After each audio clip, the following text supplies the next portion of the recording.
Party की और हम MLAs का डिमांड है कि उसका इमीडिएट डिसमिसल होना चाहिए ऑफिस से। We demand immediate dismissal of the vice chairman of Waqf board. उसके साथ जो भी, क्योंकि एक वायलेशन ऑफ लॉ है,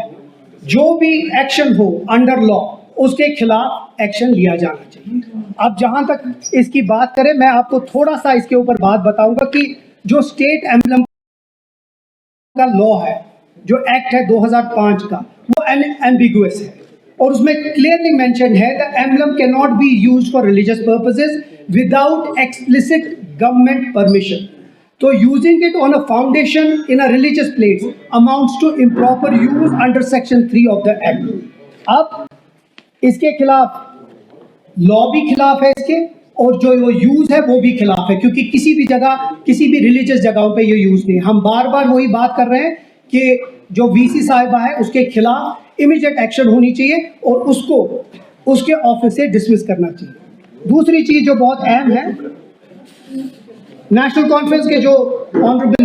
मेंबर लेजिस्लेटिव असेंबली है, हम सब लोगों ने आपस में मीटिंग करके एक फैसला किया है कि हम ऑनरेबल स्पीकर साहब को एक चिट्ठी भेजेंगे और वो चिट्ठी हर किसी की तरफ से साइन होगी और हम उसमें एक हाउस कमेटी का मांग करेंगे, एक्सप्लोर करेंगे कि कोई पॉसिबिलिटी है जिसमें हम हाउस कमेटी फॉर्म कर सके। जो भी बंगलिंग वक्फ बोर्ड में 2019 के बाद हुई है, वो चाहे हजरतबल में हो, एम्बेसमेंट में हो, हजरतबल में टेंडरिंग प्रोसेस में, क्योंकि बहुत सारे लोग ये कहते हैं कि टेंडरिंग प्रोसेस बाज़ाब्ता किसी के लॉ के हिसाब से नहीं हुई, दिया गया है, ऑनलाइन नहीं हुआ। और दूसरा, अलॉटमेंट ऑफ कॉन्ट्रैक्ट जो हुआ वो किसी से पूछ के नहीं हुआ, खुद ही जिसको जिसकी पसंद थी उसको दे दिया। हम चाहते हैं कि इसमें ट्रांसपेरेंसी हो और इसमें क्लियर हो। इसी के लिए हम डिमांड करेंगे और एक्सप्लोर करेंगे पॉसिबिलिटी कि एक हाउस कमेटी बने, जिससे हम, चाहे वो साउथ हो, चाहे वो सेंट्रल कश्मीर हो, चाहे वो नॉर्थ कश्मीर में जितनी भी वक्फ प्रॉपर्टीज है, चाहे वो जम्मू की भी हो, जिधर जिधर जियारतों पे टेंडरिंग प्रोसेस नहीं हुई है और बंगलिंग हुई है और अपने लोगों को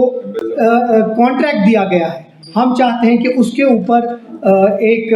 कमेटी बने जो इसको इन्वेस्टिगेट करे और उसके बाद जितनी भी धांधलियां हुई हैं उसको बाहर आए। क्योंकि इसके साथ मैं एक बहुत अहम बात करना चाहूँगा कि ओडिशा हाई कोर्ट में दिसंबर 7, 2024 में भी एक PI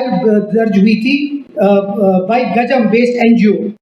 उसको मिसयूज होने पे वो एक्ट करता है वायलेट, और उसके ऊपर सजा होनी चाहिए। तो ये एक अहम चीज़ है जिस पे मैं आप सबको बुलाया गया था। हम समझते हैं कि जो कल हुआ वो अफसोसनाक है, लेकिन उसका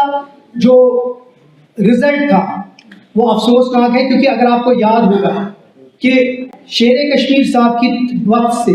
जब भी हजरतबल दरगाह में जब भी काम हुआ, आज तक कभी भी उधर कोई भी फाउंडेशन स्टोन, चाहे वो फारूक अब्दुल्ला साहब हो, चाहे वो मुफ्ती मोहम्मद सईद साहब हो, चाहे वो महबूबा मुफ्ती साहिबा हो, चाहे वो उमर अब्दुल्ला साहब हो, कभी भी दरगाह आस्थान पे या किसी भी आस्थान पे फाउंडेशन स्टोन नहीं लगी।